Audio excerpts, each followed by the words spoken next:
आदित्य ठाकरे यांच्या वरळी मतदारसंघात पैसे वाटपाचा आरोप करण्यात आलाय। प्रभाग क्रमांक 193 या ठिकाणी ठाकरे सेनेच्या उमेदवाराच्या पतीवरती पैसे वाटल्याचा हा आरोप आहे।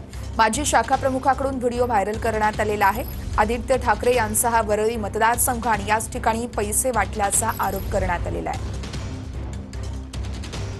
पैसे वाटण्याचं काम केलं तुम्ही एवढ्या वर्षी, हेच तुमचं काम आहे? उभाटा हेच करतं का?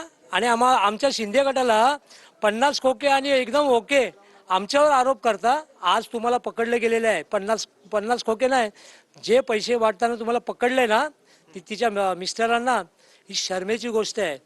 शर्मेची गोष्ट आहे एकदम। आणि अशा लोकांना आहे ना शासन झालं पाहिजे। आणि मी तर सगळ्या गावाला विनंती करतोय, 193 ला विनंती करतोय की उभाटाला मत देऊ नका। यातला कोणी निवडून आला तरी आम्हाला चालेल। नाही, ही गाडी माझी नाही, माझी गाडी बाहेर आहे उभी। त्यांनी चेक करावं, त्याचा नंबर असो, रजिस्ट्रेशन कोणाचं, ती गाडी त्यांनी पाहायची। आणि आतमध्ये एखादा शेला मिळणं एखादा पक्षाचा, हा काय गुन्हा आहे का? एखादा पक्षाचा कार्यकर्ता एखादा सक्रिय असू शकतो ना, कुठल्याही पक्षाचा कार्यकर्ता एखाद्या पक्षामध्ये तो असेल कार्यकर्ता सक्रिय, आणि त्याची ती गाडी असू शकते ना। आणि असेल माझी तर त्यांनी ते सिद्ध करावं। माझं ते दोन म्हणणं आहे। एक तर पैसे वाटप केले ते म्हणतात, तर तसं त्यांनी सिद्ध करावं।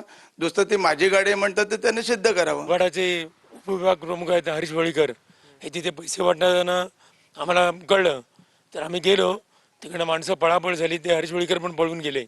त्याची तक्रार रितसर आम्ही पोलीस स्टेशनमध्ये देण्यासाठी आलो, तर वरिष्ठ पोलीस निरीक्षक इथे हजर नव्हते। त्यांनी सांगितलं आम्ही तक्रार घेणार नाही, तुम्ही अरुणकडे तक्रार द्या।